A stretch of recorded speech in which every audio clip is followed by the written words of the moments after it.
जीवन राम जी जाजड़ा से मेरी मुलाकात हुई शिणोद में, कुछ साल 2 साल अभी और मिल के आया उनसे। तो वो कहते थे कि मैं बिल्कुल छोटा था उस समय, अब तो वो बुजुर्ग है।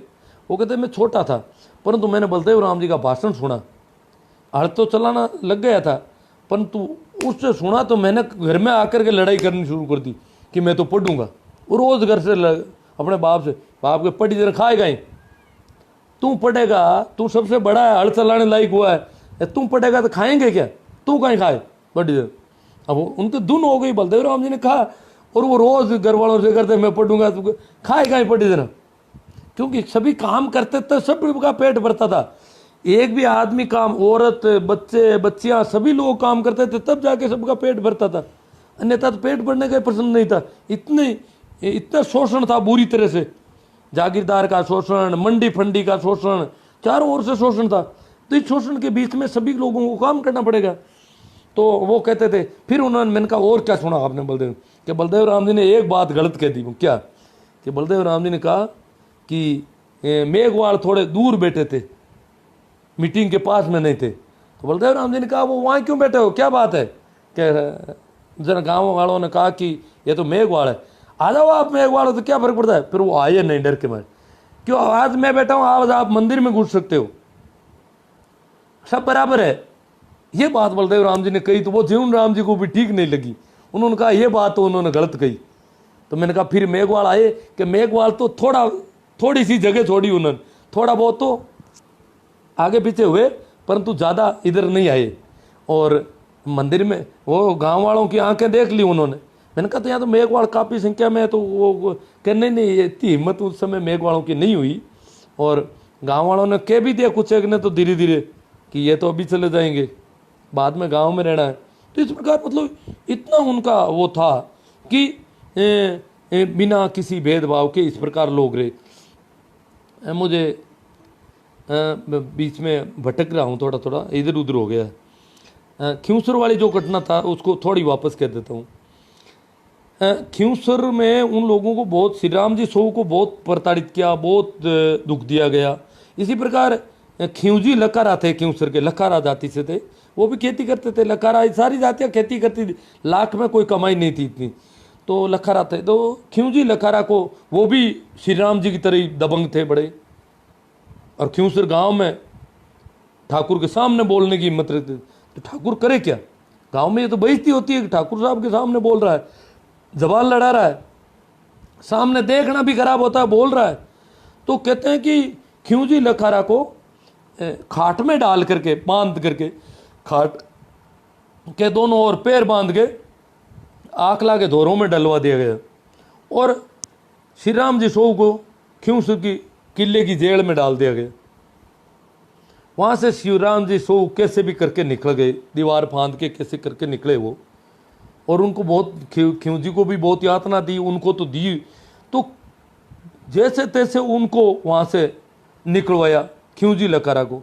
वो कैसे खोले, कैसा हुआ, फिर उन्होंने खियूजी और श्री राम जी गए जोधपुर बलदेव राम जी के पास और कहा कि इस प्रकार हमें परेशान करते हैं। तो उन समय दरबार का न्यायालय था, अंग्रेजों का अलग न्यायालय था, तो वहाँ मुकदमा हुआ उन पर। बलदेव राम जी उनको कह रखा था इन लोगों को कि आपको कहीं भी जागीरदार परेशान करता है, गाँवों में जाके कहते थे अगर जागीरदार आपको इस प्रकार के लाग बाग और परेशान करता है तो आप मुझे बताओ, इस जागीरदार को जेल में डाल दूंगा मैं। ये बात कहते थे, इतनी हिम्मत थी उनकी। तो खियूसर ठिकाने के खिलाफ उन लोगों ने मुकदमा कर दिया। कहते हैं कि खियूसर ठाकुर को जेल हो जाती उस मुकदमे में, क्यों? उनके पास कोई नहीं था, अत्याचार तो उन्होंने किया था, जुल्म किया था, ये बड़ी मजबूती से अपना पेश कर रहे थे। बलदेव राम जी उनके साथ थे। और कहते हैं कि गांव वाले अभी भी नारवा के लोग, श्री राम जी सो जो है पैदल जाते थे, अपनी रात को ही रोटियां बांध करके जोधपुर पहुंचना है, और खियूजीर ये लोग पैदल जाते थे, पेशी होती थी। उधर खियूसर ठाकुर साहब की जीप एक बार कहते हैं श्री राम जी के पास से निकली, क्यों श्री राम जी तो पहले दिन रात को निकलते थे, तो जोधपुर के नज़दीक पहुंच गए थे, और ये तो जीप से आए थे, तो ये तो एक कच्चे रास्ते ही थे। तो कहते हैं कि ठाकुर ने अपनी जीप रोकी, रोक करके श्री राम जी सो को कहा कि श्री राम केस है तो है, मुकदमा है तो है, बैठ जा गाड़ी में। श्री राम ने कहा कि श्री राम हिंदी बोलते थे, गांव वाले कहते पढ़े लिखे थे, फिर भी हिंदी की कोशिश करते थे। श्री राम पीछे नहीं बैठता, बैठूं तो आगे बैठूं बराबर की सीट पे, और नहीं तो जाओ। अब बराबर तो दरबार ठाकुर कैसे बिठाए, और श्री राम जी नहीं बैठते उस गाड़ी में। एक बार रोकी थी, मतलब श्री राम नहीं बैठे उस गाड़ी में। और इस प्रकार इन परिस्थितियों में उन लोगों ने मुकदमा लड़ा, और मुकदमा वो जीतने के करीब थे। कहते हैं कि ताड़ावास के एक खाती को क्यों से ठाकुर ने पटा लिया अपने पक्ष में गवाह बदलवाने के लिए, अन्यथा वो केस में जेल हो जाती उनको। और खाती को कहते हैं एक रात में एक पोल और 2 कमरे और इस प्रकार एक गड्ढे टाइप का, जैसे ठाकरों की पोल होती थी वैसी पोल बना दी एक रात में। ताड़ावास में कहते हैं एक रात में बनाएगी वो, वहाँ झूठी गवाही बदलने के लिए, और उसकी वजह से उनकी जेल बची।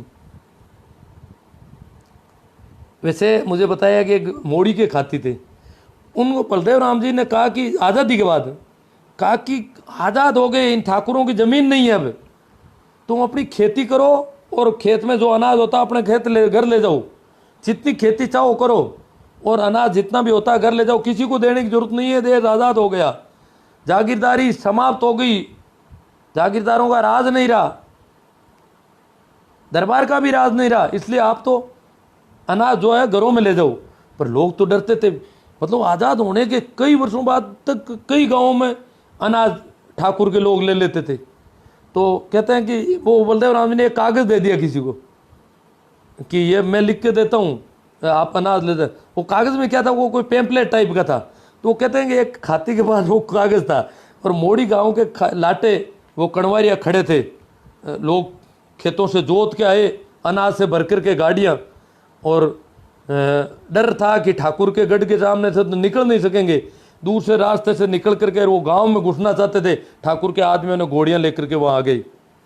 बोले कहाँ जा रहे हो, कैसा आप करने आवा, तो फिर अनाज ले जाओ पहले कोर्ट में। अरे पूरा अनाज बिना लाटे कैसे ले आ गए। तो वो कहते वहाँ एक खाती ने एक कागज़ दिखाया उनको कि वो बलदेव राम जी दियो कागज़ लिखिड़ो। तो कणवारी डर गए, वो भी अनपढ़ थे, खाती भी जानता नहीं था कागज़ में क्या लिखा है, वो भी डर गए, और वो भाग खड़े हुए, और वो सारा अनाज गांव में चला गया। ऐसी भी कहानी मुझे किसी ने बताई कि वो खाती ने ऐसा कागज़ दिखाया, और कागज़ से वो डर गए कि बलदेव राम जी का कागज़ है। उनको भी पता था कि देश तो आज़ाद हो गया है, तो हम तो यूं ही दादागिरी से कर रहे हैं सारा काम। तो ये इस प्रकार के मामले थे। वो उन्होंने मुझे बताया एक दो बातें, और मेरे पिताजी भी दादाजी भी कहते थे बलदेव राम जी, वो मोड़ी वाले जो मांगीलाल जी कह रहे थे, वो उनके कहने की ढंग अलग था।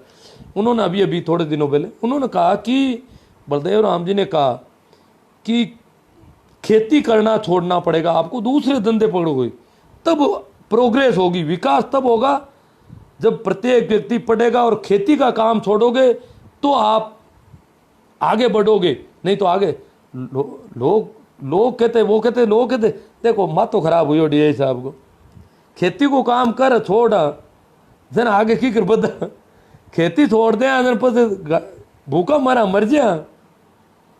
और बलदेव राम जी ने कहा खेती मशीनों से खेती होगी, को माँ तो खराब हुई को खेती कोई मशीन हुआ। हाँ ठीक है, जीप तो कांटा था हुई के बाद जीप तो बेदेख था, तब तक तो टेक क्यों खेती मशीनों से होगी। तो लोग कहते हैं ये तो ऐसी बात। जैसे हमारे पड़ोस में बलदेव राम जी का ससुराल है, मेरे बिल्कुल पड़ोस के गांव में, डेरू गांव में बलदेव राम जी का ससुराल था। और डेरू जब भी हम जाते हैं, मैं तो साइकिल से भी पैदल भी जाता था, तो बीच में हमारे दोनों गांवों के बीच में बलदेव राम जी ने एक प्याऊ बनाई थी। उस जमाने में बलदेव राम जी की पत्नी ने बनाई थी, ऐसा बताते हैं। वो पत्थर की प्याऊ बनी हुई है, बाद में उसका शायद रिनोवेशन करवा दिया होगा। वो वहाँ पर 4 गाँवों के रास्ते आते हैं, और चारों ही गाँव 5-5, 6-6 किलोमीटर दूर है वहाँ से। तो वहाँ पर वो तब हमें याद आता है ये बलदेव राम जी, क्योंकि बलदेव राम जी का डेरू में ससुराल था। तो डेरू के लोगों से मैंने पूछा कि बलदेव राम जी आपके गाँव में आते थे तो क्या कहते थे, क्योंकि बलदेव राम जी का ससुराल था वहाँ पर। जो माडी बाई है वो डेरू की रहने वाली थी।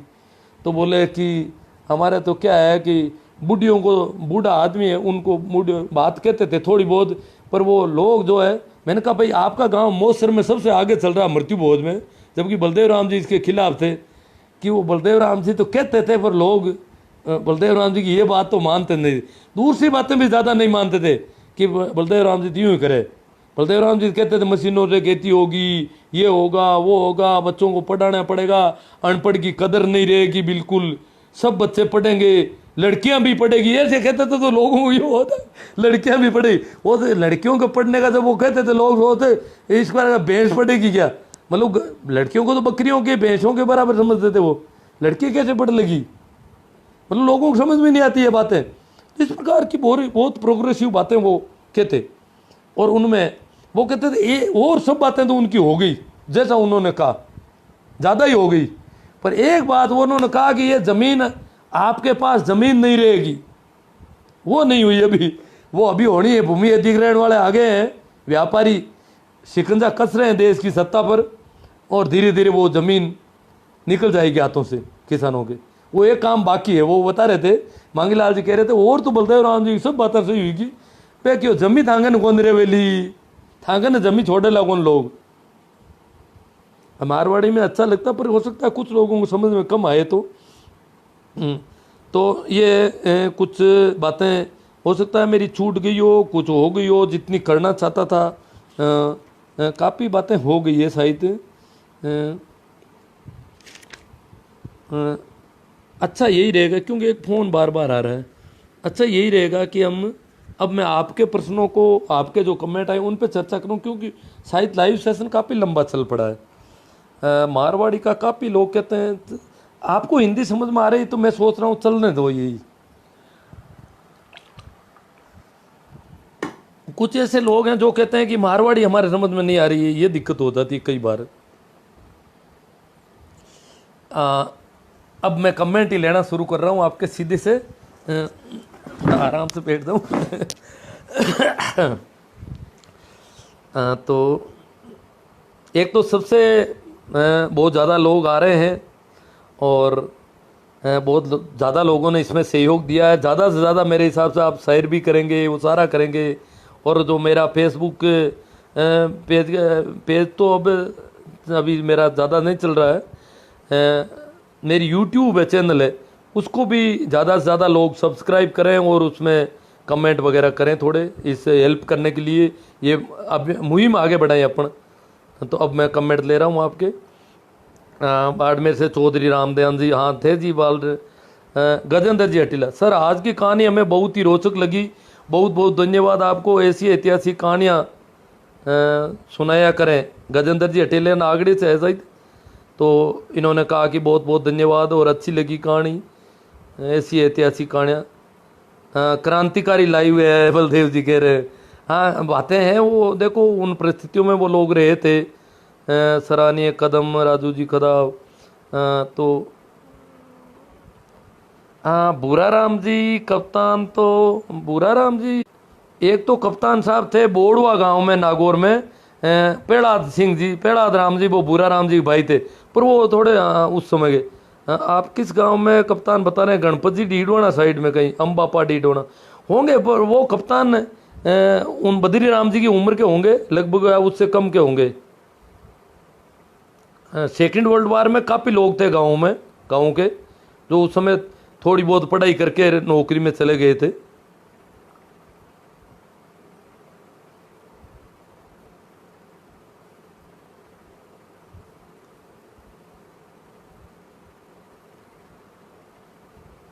कमेंट कोई नेमी जी सोमड़वाल, आज किसानों के बच्चे कांवड़िया बनकर घूम रहे हैं, इनको पढ़ाई से कोई मतलब नहीं है, अजी हिंदू बनाने की बीमारी हो गई इनको, इन्होंने पता तो ये सोच रहे हैं कि हम हिंदू हो गए हो तो हम अच्छे हो जाएंगे, और ये मुसलमानों के खिलाफ भड़काया गया, ईसाइयों के खिलाफ, मुसलमानों के खिलाफ, सिख और जैनों के बच्चों को भी इस प्रकार खराब कर रहे हैं। ये बड़ा जो हिंदुत्ववादी लोगों का इस देश में होना बहुत बड़ा दुर्भाग्य है। सन 77 में से पहले ही ओशो ने कह दिया था कि भारतीय राजनीति, भारत की सत्ता हिंदुत्ववादी लोगों के हाथों में जा रही है धीरे धीरे, ये बहुत बड़ा दुर्भाग्य होगा इस देश का। तो ये बच्चे कांवड़िए बन गए, ऐसे एजुकेशन संस्थान है, शारदा बाल जैसे गंदे स्कूल है जिन्होंने बहुत बच्चों को, गाँव के बच्चों को खराब किया है।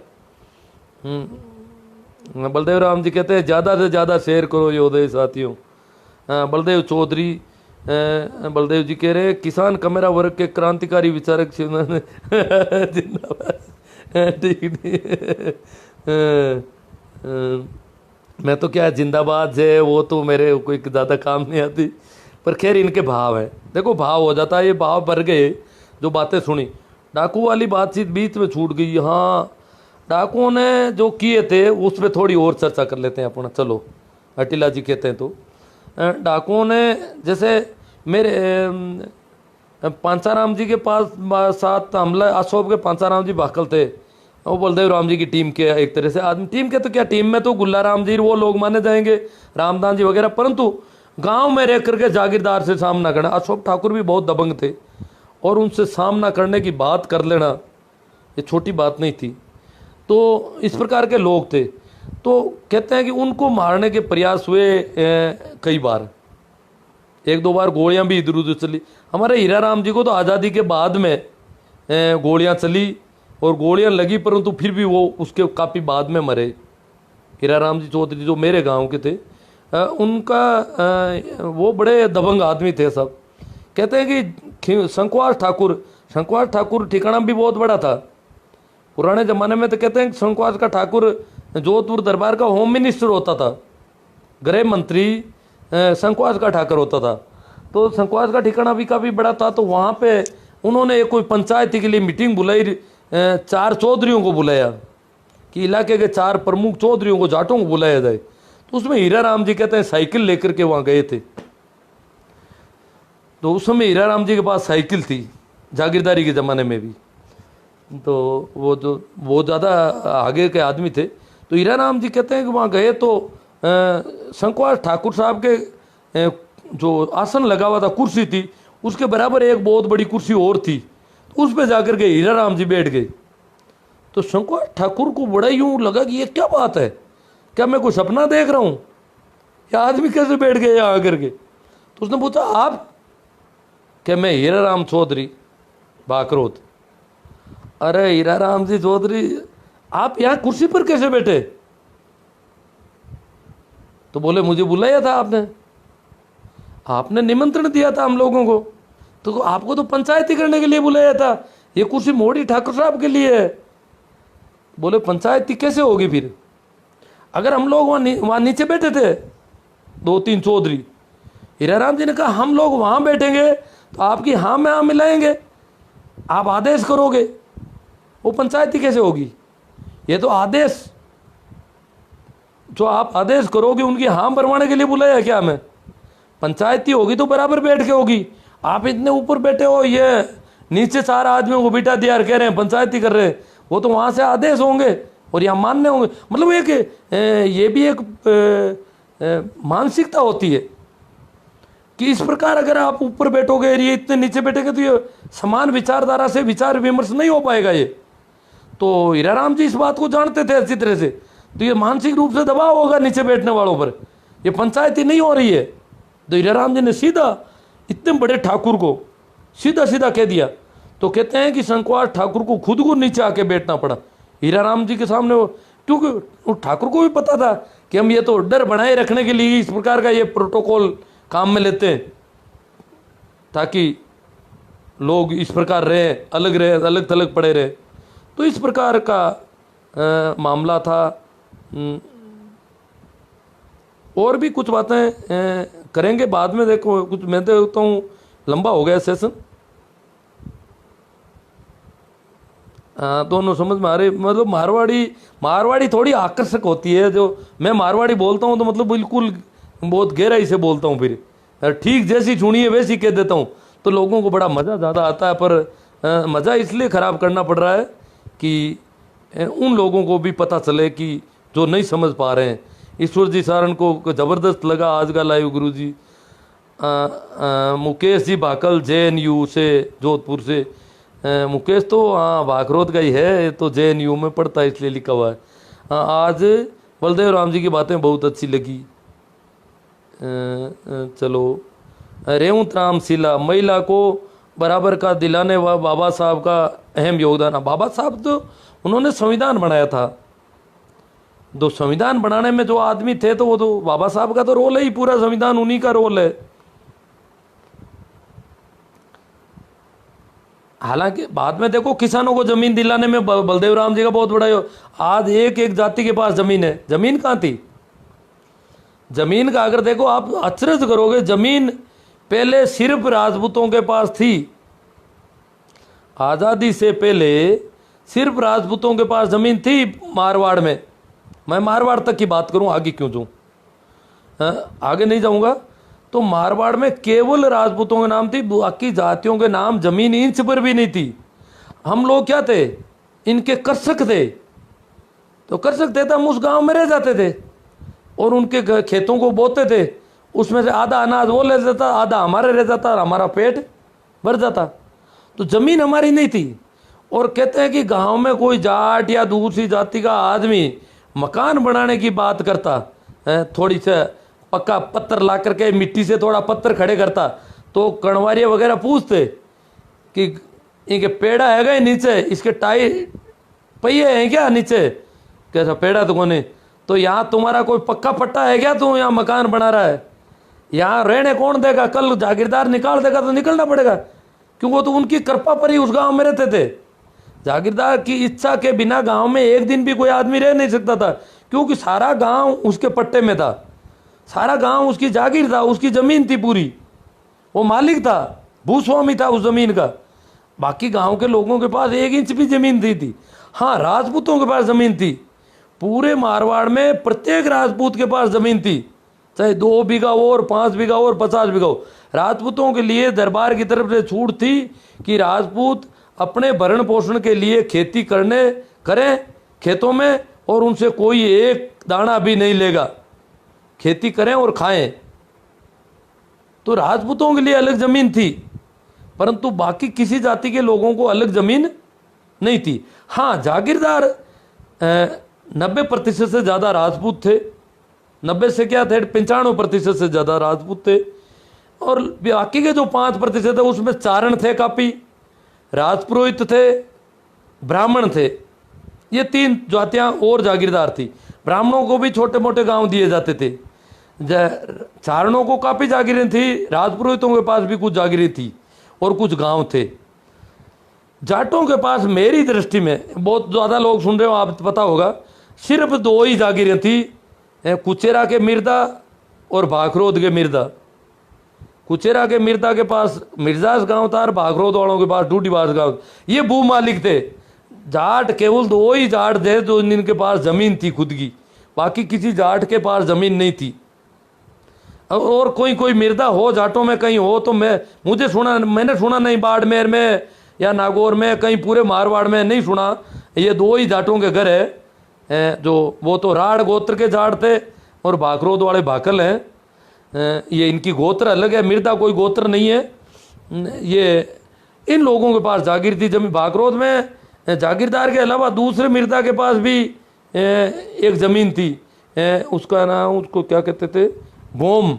जैसे राजपूतों को ज़मीन मिलती थी ना, वैसे मिर्दा को भी ज़मीन मिली हुई थी थोड़ी बहुत यहाँ पे, छुट भाइयों के हिसाब से। छोटे भाइयों को राजपूत छोटे भाई कहलाते थे ठाकुर के, तो छुट भाई थे इसलिए ज़मीन देते। तो मिर्दा को भी थोड़ी बहुत भोम यहाँ भाखरोद वालों को मिली, कुचेरा वालों को हो ठीक नहीं थी, पता नहीं मुझे। इनको साडोगण में कोई ज़मीन मिली हुई थी।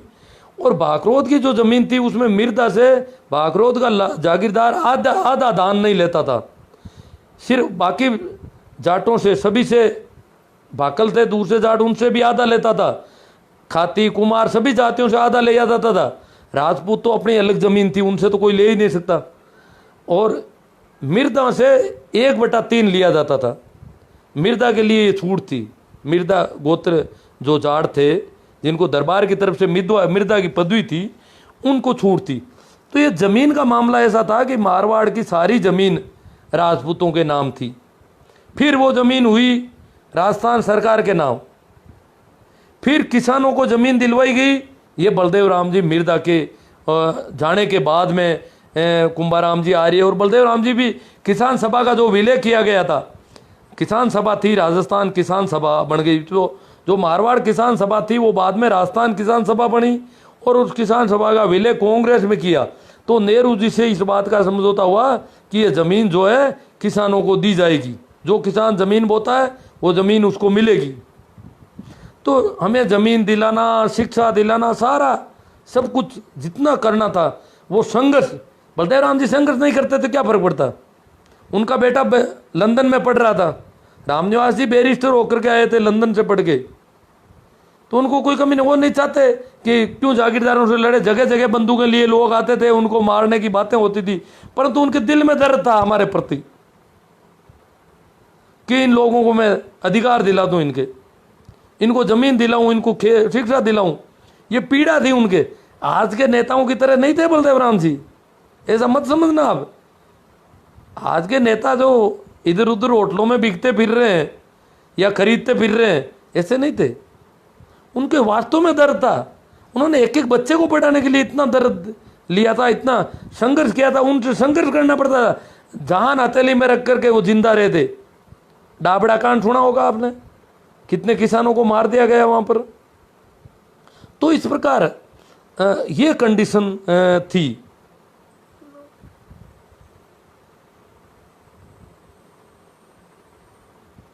लाख रुपए की जाटनी खेत कमाने जाए, 1 रुपये की मेला बेटी खावे, ऐसी ऐसी बातें कर समझा। हाँ, बलदेव राम जी कहते थे कि लाखिणी है जाटनी, जगी तो खेता में दुख पावे, भूखा मरे, और हाँ मेला बेटी खावे, रोटियां बा खावे, कमावे खावे बा। तो इस प्रकार समझाते थे लोगों को। वो भाई अनिल कुमार जी बिश्नोई कहते, वो कौन से नेता थे जिन्होंने एक कलेक्टर को फोन करके हाईवे को बंद करवा दिया क्योंकि उस रोड पर मारवाड़ राजस्थान के कुछ लोग गायों को लेकर जा रहे थे। भाई ये मुझे तो पूरा तो पक्का नहीं, नाथूराम जी के बारे में ऐसा कहते हैं कि उन्होंने ऐसा किया। कोई कलेक्टर डरपोक था तो उसने हाईवे को ही बंद कर दिया। ईश्वर राम जी सारण कहते हैं, बलदेव राम जी की बातें मेरे दादाजी भी सुनाया करते थे। तो इनके दादाजी तो माने हुए सरपंच थे उस इलाके के, वो काफ़ी समझदार आदमी थे, ज़्यादा जानकारियाँ थे उनके पास काफ़ी। यहाँ इस इलाके के समझदार लोगों में थे अमरा राम जी सरपंच। कैलाश जी ताडा खाते गांव, आपकी बात अच्छी लगी। कैलाश ताडा तहसील खाते गांव, जिला देवास, मध्य प्रदेश। अब जो देवास मध्य प्रदेश से जो सुन रहे हैं उनको मारवाड़ी में दिक्कत आ जाती है। ये लोग ताडा है, गए हुए यहाँ से हो सकते हैं, परंतु अब इनको मारवाड़ी समझ में नहीं आती है, क्योंकि जब ये पूरा का पूरा वहाँ पर दूसरे लोगों के साथ दूसरी भाषा सीखनी पड़ती है वहाँ। अनिल कुमार बिश्नोई थे कौन, हो सा हिंदू हो या कोई और? नहीं भाई, हम तो नहीं है हिंदू वगैरह कुछ भी, हम तो आदमी है केवल। जाट कह सकते हो हमें आप। हिंदू तो ये मुसलमानों के द्वारा दी गई गाली है, हम कैसे एक्सेप्ट करें इसको? ये तो गाली दी गई हमें कि हिंदू है मतलब जाहिल लोग हैं, बेवकूफ़ हैं, मूर्ख हैं। बीरबल राम साहब, आपकी सोच को सलाम। ठीक साहब। भाई महेंद्र सिंह जी बालिया बलायरा, मेरे दादाजी बातें कह रहे हैं कि बलदेव राम जी बाड़मेर के तिलवाड़ा पशु मेले में मीटिंग लेते थे, तब लोग रात को मीटिंग में जाते थे और दिन में जागीरदारों से डर के कारण नहीं जा पाते थे। रात के अंधेरे में पहचान, वहाँ तो लाइटें तो होती नहीं थी, रात के अंधेरे में पता नहीं चलता कौन गया और कौन नहीं गया। ज़्यादातर मीटिंगें ऐसी रात में लेते थे बलदेव राम जी। तिलवाड़ा पशु मेला पहले भर गया था, हालांकि 2004 सम्मत 2004 में नागौर का पशु मेला भी शुरू। तिलवाड़ा और परबतसर का पशु मेला सबसे पुराने पशु मेले मारवाड़ के या राजस्थान के समझ लो आप।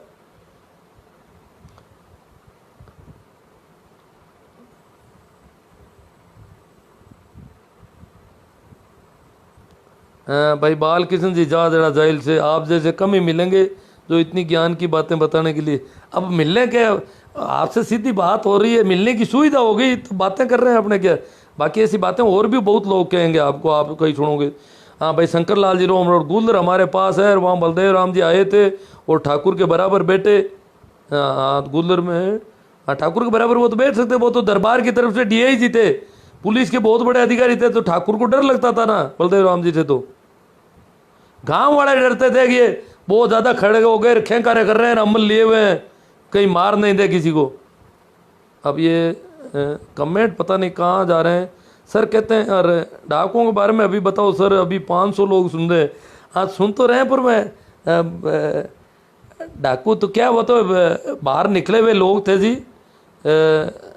लूटा भी था, जैसे मेरे पड़ोस में से गांव लूटा था, मेढ़ास गांव, छोटा गांव था।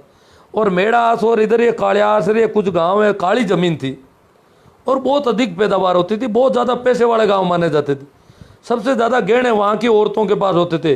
और उस ज़माने में सबसे ज़्यादा पक्के मकान ही होते थे। वैसे हमारा गांव भी उनमें शामिल है। मेरा गांव थोड़ा बड़ा था मेढ़ास की वजह से बजाय, बाकी मेरे गांव में भी काली ज़मीन थी, गेहूं की पैदावार होती थी।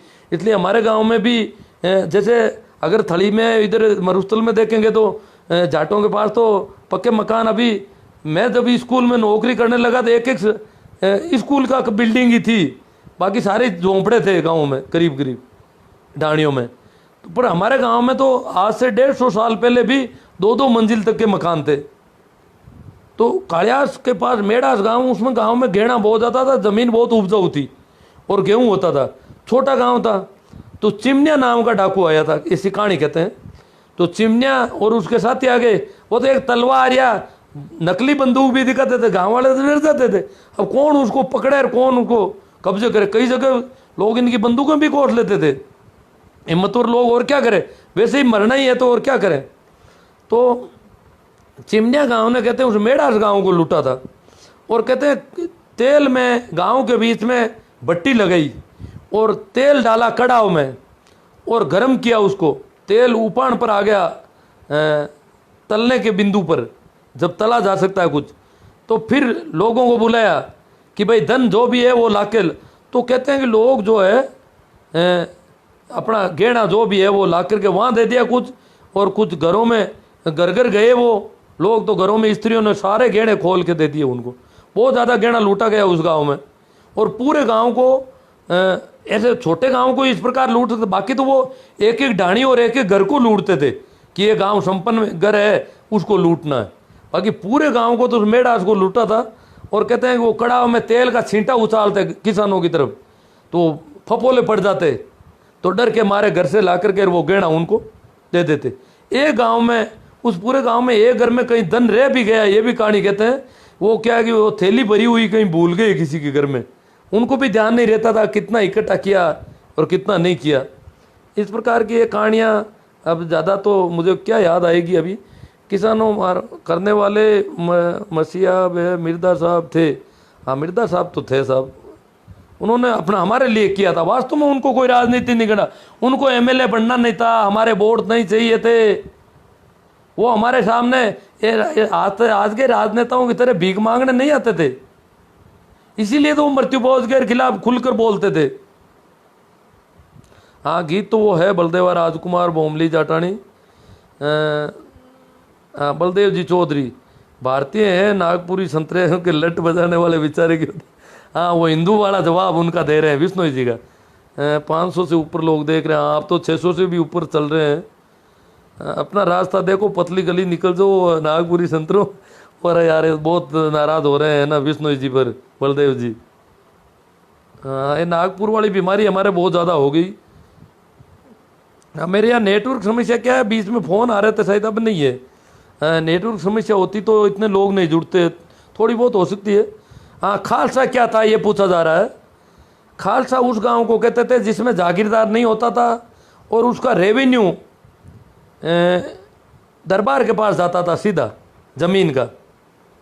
कहानियाँ हैं, जैसे एक गांव खालसा है तो लोग क्या करते थे, खालसा गांव के में जो अपनी पैदावार होती थी उसको रात को गाड़ियों में भर के चोरी करते थे किसान, गाड़ियों में भर के। और नहीं खालसा गांव में क्या करते थे, खालसा गांव में फ्री था खालसा गांव तो वहाँ तो पैसे देने पड़ते थे। जागीरदार के गांव का जो था वो खालसा गांव में रख देते थे। जागीरदार के गांव में पैदावार होती थी, जागीरदार यहाँ रहता नहीं, रखवाली रात को चोरी छिपे। हालांकि जागीरदार भी छापे लगाते थे अनाज पर, खलियान होते थे तो रोज शाम को जागीरदार के आदमी खलियानों में जाते और वहाँ पर काली राख होती थी, राख से छापा लगाते थे ताकि उस खलियान में जो अनाज पड़ा है उसको छेड़ेंगे तो छापा बिखर जाएगा। तो किसान पूरी रात अपने छापे को रुकालता था कि छापे कोई दूसरा बिकार देगा तो दंड हो जाएगा भारी, इसलिए वो एक तरह से उस पर छाप लगाते थे पूरे अनाज के, और छाप कर जाते थे रोज शाम को। फिर परंतु कुछ जगहों पर जागीरदार ढीले थे, या जागीरदार ब्राह्मण थे या चारण थे, वो थोड़े ढीले थे। जहाँ भी ब्राह्मण चारण जागीरदार थे, या जागीरदार किसी दूसरे गांव में रहता था और वहाँ नहीं रहता था, तो वहाँ के किसान क्या करते, रात को अनाज, छापा तो लगता नहीं, छापा नहीं लगता तो वो धान ले जाकर, अनाज ले जा करके गाड़ी में, और दूसरे खालसा गांव में जमीन खेत रखते थे अपने। उस खालसा गांव के खेत की जमीन का अनाज आधा नहीं लेना पड़ता था, उसके रुपये देने पड़ते थे। जमीन कितने बीघा है उसके रुपये दरबार को देने पड़ते थे, उसको कहते थे इजारा, उसकी वसूली होती थी। तो उस गांव में ला करके वो डाल देते थे, और जागीरदार को बताते हैं अब के तो सर, अब के तो साहब बाप जी अंदाता अनाज कम हुआ है खेतों में, ये इतना ही हुआ है, उसमें से आधा जागीरदार को देते थे। इस प्रकार की बदमाशियां भी कुछ जगह होती थी। इसके अलावा हमारे यहाँ पर भूरा राम जी चौधरी थे सिणोद के, वो भी एक तरह से बड़े बहुत दबंग आदमी थे, बलदेव राम जी। उन्होंने वो खालसा गाँवों में रेवेन्यू वसूली का काम करते थे, और कई ऐसे खालसा गांव थे इधर रेगिस्तान में जहाँ सरकार दरबार के समस्या थी कि रेवेन्यू वसूल करे तो कौन करे। हाँ, कृष्णाराम जी धोलिया, कृष्णाराम जी सरपंच थे ना, ये भी माने हुए सरपंच थे भाई, अमरा राम जी और कृष्णाराम जी सरपंच ये तो जोड़ी थी इनकी। पूरे मुंडवा पंचायत समिति, उस समय की मुंडवा पंचायत समिति थी, उसमें बहुत ही अलग तरह के सरपंच माने जाते थे, और बहुत समझदार थे। कृष्णाराम जी से और अमरा राम जी से मेरी कई बार बातचीत होती रहती थी, और कृष्णाराम जी से तो बहुत अच्छे संबंध थे मेरे। क्यूसर में ये लोग मिल जाते थे, डारू में और नागड़ी में भी। अमरा राम जी तो अभी तक नागड़ी में जिंदा थे, तब तक मैं नागड़ी में नौकरी करता था। तो मतलब मुझे सिणोद के लोग बताते हैं कि भूरा राम जी रेवेन्यू वसूली करने, जागीरदारी सिस्टम को जानते थे बहुत ज़्यादा, और वो सारा कैसे डेकोरम करना है, कैसे प्रोटोकॉल रखना अपना। कहते हैं भूरा राम जी जब घोड़ी लेकर के चलते थे तो आगे 2-4 आदमी पैदल दौड़ते थे ताकि आगे लोग डर जाए। तो इस प्रकार का डेकोरम करके, और उस गांव में जिन गांवों में वसूली नहीं हो रही थी उन गांवों से वसूली करके ले आए। वो 2-4 एक आदमी को, कमजोर को ला के बिठा दिया, बोला बेटा रे खेत तेरे बाप के है क्या, और साथ में सिणों से कुछ आदमियों को साथ ले गए कि जरूरत पड़े तो मार दो। एक आध जगह एक आदमी को मार भी दिया लोगों ने, मर गया इनके हाथों से मारपीट में। फिर उन पर मुकदमा हुआ, उसमें भी उन्होंने कहा कि ये तो सामने हो गया, बोले दरबार को मैं कुछ नहीं मानता, तो यूं करके दरबार के वहाँ मुकदमे में भी उनको छूट हो गई। तो इस प्रकार ये खालसा गाँवों का ये सिस्टम था। सिणोद भी खालसा गाँव था। हाँ, डाकिया को मिर्दा बोला जाता है, इन्होंने जवाब दे दिया भाई पोखरमल जी ने। डाकिया, मिर्दा नाम जो है डाकिया का पर्यायवाची है, डाक का काम ये मिर्दा लोग करते थे। इसके अलावा इनको जागीर भी दे रखी थी, और अपने गांव के जागीरदार से इनको छूट मिलती थी कई चीजों की। मोहन सिंह जी कुंदरिया कहते हैं बलदेव राम जी पर मुझे गर्व है। सुखराम जी डोडवाड़िया, मुझे आज पहली बार आपके विचार सुनने का मौका मिला है। हाँ, ज़्यादा लोग जुड़ गए इसलिए आज ज़्यादा लोग जुड़ रहे हैं। भंवर सिंह जी, राम राम साहब भाई साहब, आपका लाइव देखकर बहुत अच्छा लगता है। राजेंद्र जी सिया को, हाँ ये तो रेगुलर सुनने वालों में है। सुखाराम जी, कुछ दिनों से मैं सुना नहीं रहा था लाइव, कुछ टेक्निकल प्रॉब्लम आ रही थी, पता नहीं आज चल गया, आज लग रहा है।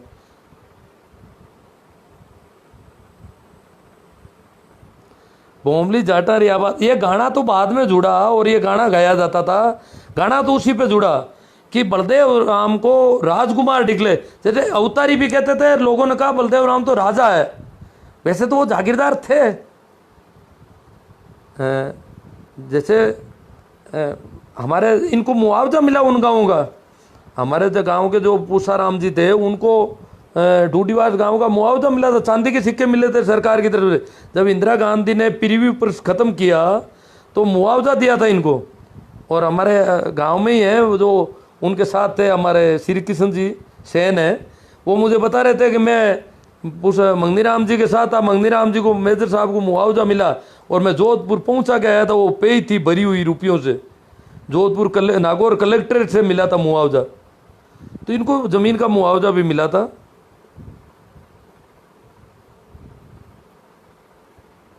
तो भोमली जाटा रही तो जमीन जाटों को मिली और बलदेव को राजकुमार। भोमली का मतलब है भूमि, भूमि जाटा। अब कुछ लोगों ने कहा कि ये कोई लव एपेस की कहानी, ऐसा कोई लव का मामूली कहानी नहीं, जैसे हीर रांझा, सिरी फराद, ऐसा कोई भोमली और बलदेव कोई दो करेक्टर नहीं है किसी कहानी के, किसी प्रसंग से नहीं है। ये गाना इसी बात पे था कि बलदेव राम ने जमीन जो है जाटों को दिलवाने में बहुत मेहनत की। बुजुर्गों से आप और पूछोगे तो बहुत बातें मिलेगी आपको। मैं तो सुन नहीं पाता हूँ तो पूछूं क्या किसी से, मेरी तो ये दिक्कत है। आप तो बातचीत कर सकते हो किसी से भी। राजेंद्र जी, युवा आजकल के युवा जाट पता नहीं किस गलतफहमी में शिकार हैं, जो बोलते रहते हैं कि मिर्जा ने हमको बर्बाद कर दिया। देखो बलदेव राम जी मिर्जा को तो कुछ कहा नहीं जा सकता, वो तो बिल्कुल कोई वोट नहीं, उनको आपने चुनाव हराया है। बलदेव राम जी पहला चुनाव हारे हैं, सन 52 का चुनाव लड़ा था बलदेव राम जी मिर्जा ने। मेड़ता पूर्व और मेड़ता पश्चिम 2 सीटें थी। मेड़ता पूर्व से लड़ा था शायद बलदेव राम में दे, वो आप अब तो सारा नेट पर उपलब्ध है, आप चुनाव के आंकड़े देखोगे तो पता चल जाएगा। तो उसमें बलदेव राम मिर्जा हार गए थे और कोई ठाकुर जीते थे और 2 जाट जीते थे पूरे राजस्थान में, शायद परशुराम मदेरणा और नाथूराम मिर्जा। ओशिया से परशुराम मदेरणा थे और हाँ पश्चिम से आ रहे थे बलदेव राम जी। मेड़ता पूर्व जो बाद में डेगाना सीट बनी, वहाँ से नाथूराम जी जीते थे। डेगाना उस समय नहीं थी, वो मेड़ता पूर्व सीट थी, डेगाना इलाका उसमें आता था पूरा ही।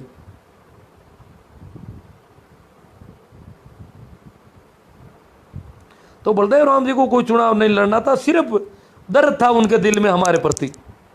ये गाँव के बेचारे खाना बदोश टाइप के लोग थे, भटक रहे थे, भूखे प्यासे, आंतड़ियाँ निकली हुई थी, हालत बहुत खराब थी, दशा देखने जैसी नहीं थी। तो बलदेव राम जी चाहते थे कि समय में बदलाव आ रहा है और इसके साथ मैं इन लोगों को कितना बदलाव में ले जाऊं, कितना समय के साथ इनको जोड़ दूं, कितना समय समाज की मुख्य धारा से ये लोग जुड़ सकें। गाँव के लोग और शहरों में भी बहुत अंतर था, तो वो चाहते थे कि गाँव के लोग शहरों की तरफ कैसे पढ़े।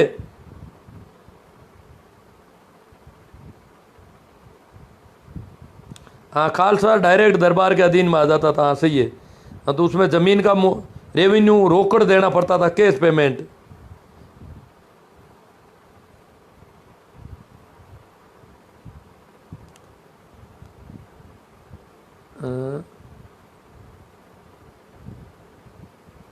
सुरेश मेघवंशी किसी का जवाब दे रहे हैं, बलदेव जी के अलावा चांदना पड़ा है जलमिया। हाँ, मंजीत गोदारा, हमारा गांव जोधपुर में तनावड़ा है। बुजुर्ग कहते हैं कि हमारा गांव खालसा था। हाँ खालसा था, तो जो गांव खालसा था वहाँ ज़मीनें कम है, वहाँ क्यों ज़्यादा लोग आके बस। खालसा गांव में जागीरदारी जुल्म नहीं थे, इसलिए जागीरदारों से परेशान होकर के कई लोग बस जाते थे, इसलिए ज़मीन कम मिलती थी लोगों को, उस ज़मीन से ही गुजारा करना पड़ता था। और जागीरदार जहाँ बड़े जागीरदार थे, जो जागीरदार जितना ज़्यादा परेशान करता था उतने ही किसानों को ज़मीन ज़्यादा मिल जाती थी, परंतु परेशानियां बहुत ज़्यादा झेलनी पड़ती थी। वो का वही मामला था। तो खालसा गाँव में थोड़ी ज़मीनें कम है, तनावड़ा है तो वहाँ देखोगे आप लोगों के पास ज़मीनें थोड़ी सीमित रहेगी, क्योंकि लोगों की संख्या खालसा गाँव में ज़्यादा होती थी कि वहाँ परेशानी कम थी।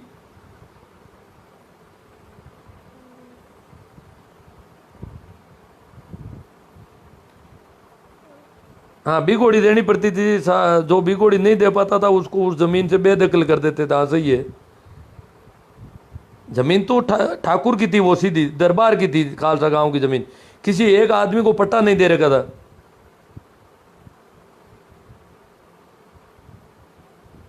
अराक की चाक लगाते थे, उसको छापा कहते थे। अनाज पर जो ये पूछ रहे हैं जैन जाट साहब, अनाज जो इकट्ठा होता था उस पर राख की छाप लगे। बाबूलाल जी बाकल बहुत सुंदर बात कही।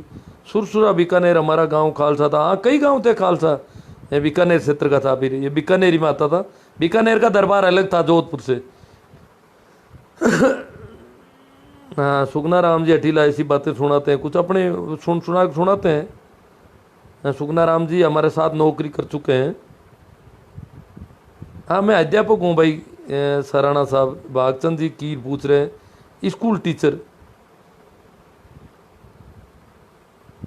मिर्जा साहब डीडवाना कैसे पहुंच गए थे?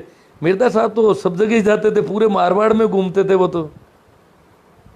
डीडवाना में मिर्जा साहब की मीटिंग के बाद हुआ क्या वो डाबड़ा कांड का मामला था, तो वहाँ किसान काफ़ी इकट्ठे हो रखे थे और पूसाराम जी कोई उनके घर पे हमला किया था जागीरदार के गुंडों ने। भागीर जी साहब किसान चोरी नहीं करते चाहे भूखा अब सब कर लेते हैं, ऐसी कोई बात नहीं। एक मुझे कहानियाँ मैंने सुनी है वो मैं बताता हूँ। शंकर लाल जी रोम रोड, श्रीमान हमारा गांव में ठाकुर आज भी नहीं है, चौधरी का गांव है ढाडोता बरबसर। मैंने सुना है कि हमारे गांव के चौधरी ने घोड़ी पर जाकर पड़ोसी गांव के किसानों को अपना हक दिलवाया। आपको बहुत बहुत धन्यवाद, आपकी रोचक जानकारी दी। मैं पंजाब आर्मी से सुन रहा हूँ। हाँ चौधरी का गांव है पर वो गांव खालसा था। फिर जागीर तो जाट को शायद मेरे हिसाब से मैं सुनी नहीं मैंने कहीं कि जाटों को भी कोई और जागीर थी क्या, कुचेरा और बागरोद के मिर्दा के अलावा। रघुवीर जी राजपूत राम राम साहब, राम राम प्रणाम सभी को।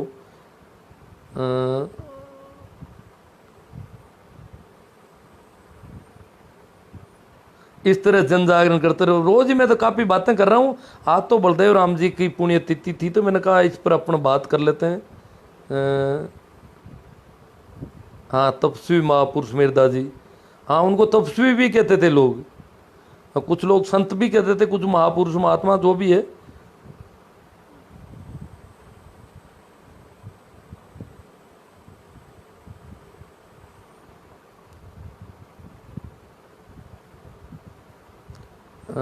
और कोई देख रहा हूँ मैं, जय नारायण व्यास और बलदेव राम जी मिर्दा एक साथ।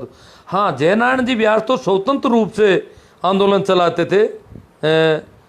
मारवाड़ हितकारिणी सभा और उनके थे वो, एक तरह से बाद में वो कांग्रेस के साथ जुड़ गए। और वो तो जयनारायण व्यास तो पूरी तरह से दरबार के खिलाफ खड़े थे।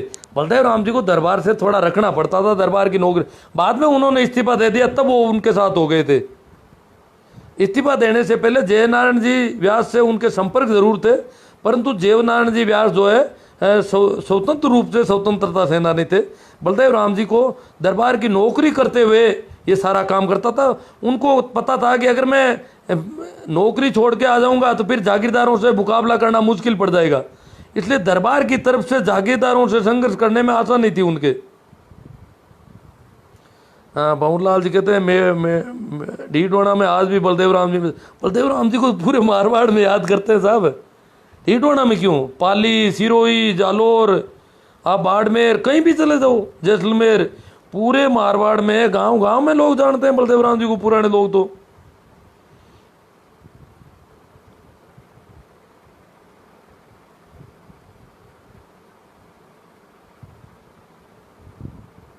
हाँ विजय सिंह जी पत्तीकर, कईयों के नाम आ रहे हैं, सभी क्रांतिकारी लोग थे।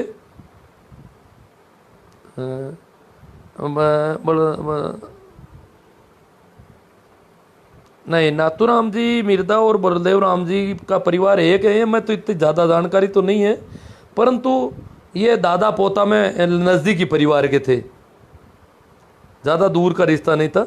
नाथूराम जी को बलदेव राम जी जिस प्रकार मेरे गांव से एक आदमी को लेके गए थे टांकला में, हर गांव से ले गए थे, उसी प्रकार बलदेव राम जी पढ़ाने के लिए लेके गए थे यहाँ से और पढ़ाया था उनको। बलदेव राम जी ही लेकर गए थे नाथूराम जी को। बच्चा ठीक लगा, पड़ोस का अपने भाई बंधों में ही थे ना, शायद कुचरा में कई लोगों को लेके गए थे। नाथूराम जी के बारे में यही सुना था हमने कि उनको भी लेके गए थे पकड़ के। बिल्कुल सही कहा गुरुदेव आपने। तो चलो कुछ बातों से बातें निकल आए, तो हालांकि बातें चर्चा काफ़ी हो गई है, शायद वापस तो किसी बात को छेड़ना अब ठीक नहीं रहेगा। हाँ भाई पांचाराम जी भगोड़िया, बिल्कुल अच्छे टॉपिक पर आज बात कही आपने। ऐसे महान पुरुष, ऐसी आत्माओं को हम कोटि कोटि वंदन करते हैं, नमन प्रणाम करते हैं। और आप भी गुरुदेव ऐसी सच्चाई हमारे सामने ले रहे हो आज की नौजवान पीढ़ी के लिए। आपका भी दिल से गहराइयों से सलूट, आभार। मतलब दिल इनका भी भरा आ रहा है मेरे लिए भी। अहमदाबाद एयरपोर्ट से बोल रहे हैं भाई, वेरी गुड। हाँ, करीब करीब दूर दराज से जंगल प्रदेश हाँ, जंगल प्रदेश था बीकानेर में, जाट राजा थे 1988 से पहले।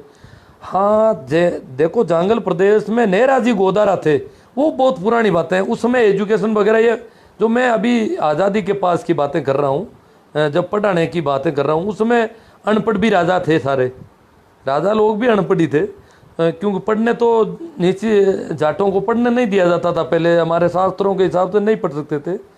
तो नेरोजी गोदारा जो थे, उन्होंने, कहते हैं, बीकानेर की स्थापना राव बीका और नेरोजी गोदारा दोनों ने मिलके की थी, इसलिए इसका नाम बीकानेर पड़ा है, ऐसी कहानी भी है। और ये स्थापना भी लगभग 15वीं शताब्दी में हुई थी।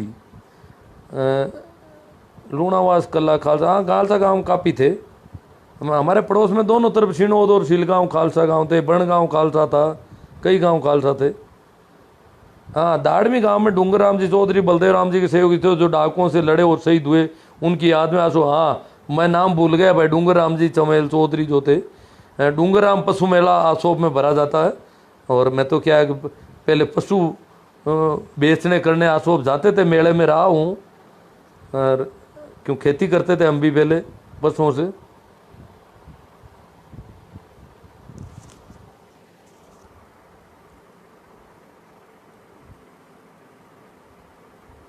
बी आर मिर्जा के एहसान हमने नहीं, उन्होंने एहसान नहीं किया है, हम नहीं चुका सकते। एहसान नहीं किया, उनका दिल था, कर दिया उन्होंने, कोई एहसान नहीं है, उनके दिल में थी इसलिए किया, वो उनकी मौज थी। हाँ, परंतु शुक्रिया अदा हमें करना चाहिए, कृतज्ञता हमें प्रकट करनी चाहिए कि उन्होंने हमें कुछ, हम आज जो भी हैं उनकी बदौलत है, बस सीधी सी बात है। हम आज जिस स्थिति में है वो सारा का सारा उनकी बदौलत है। शायद हम कई वर्षों तक तो शहर में ही नहीं पहुंच पाते, बिदकते लोगों को देख करके। पप्पू पटेल, गुरुजी जानकारी बहुत अच्छी दे रहे हो, भी गवर्नमेंट स्कूल में टीचर हूँ। आप भी टीचर हो, ठीक है।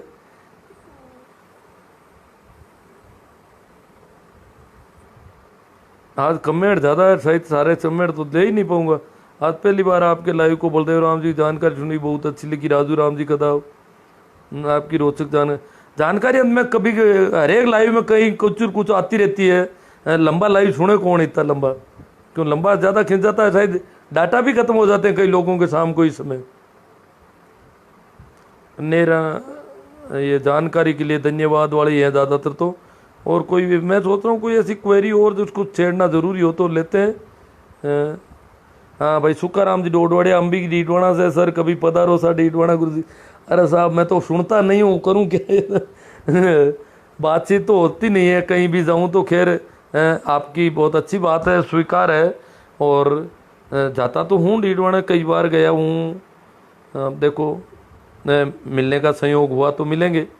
पांचू राम जी भगोरिया, आप बहुत अच्छा संघर्ष कर रहे हो, हम दिल की गहराइयों से आपके संघर्ष को सैल्यूट करते हैं। हम आपकी भावनाओं के साथ हमेशा खड़े मिलेंगे गुरुदेव।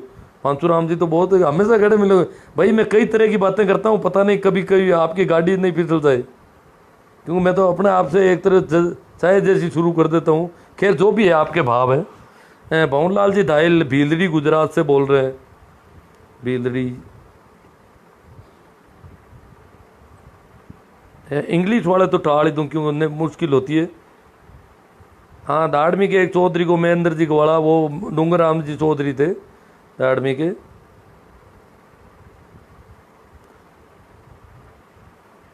रूपा जी चौधरी, अरे सबके बारे में ज़्यादा जानता नहीं हो, एक एक करके सबकी जीवनी सुनाओ। वैसे तो आजकल फेसबुक मत रामदान जी की, बाबू गुल्लाराम जी की जीवनियाँ आती है काफ़ी।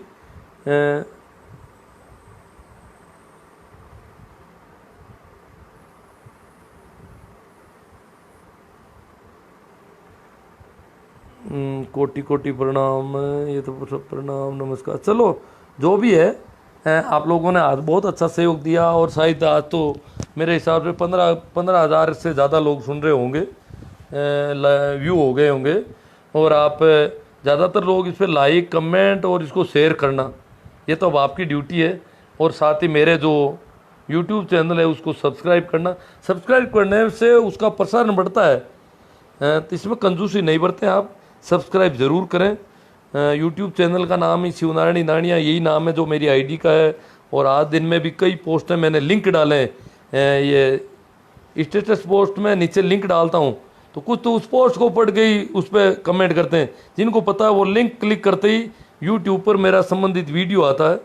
तो वैसे वीडियो भी आप देखें और उसको सब्सक्राइब कर रहे हैं, और इस प्रकार ये आपका भी सहयोग होगा। आप देखो आज हम वो सस्ते में मीटिंग हो रही है हमारी बीच में, बलदेव राम जी को कितनी मेहनत करनी पड़ती थी, कैसे मीटिंग होती थी, आज हम साथ बैठे हैं। और इसमें भी बलदेव राम जी का योगदान, मैंने कहा ना, मैं जिस किसान छात्रावास में रहता था वो उन्हीं की देन थी, और जो व्यवस्थाएं उन्हीं की जगाई हुई जोत थी। नहीं तो जब मैं पढ़ने गया तब तक उस स्वरूप तक वो नहीं पहुंच पाती। उन्होंने तब पौधा लगाया, तब ये वट वृक्ष बने, इतने बड़े बड़े किसान छात्रावास बने। ठीक है, तो एक बार आप सबको प्रणाम, नमस्कार, राम राम।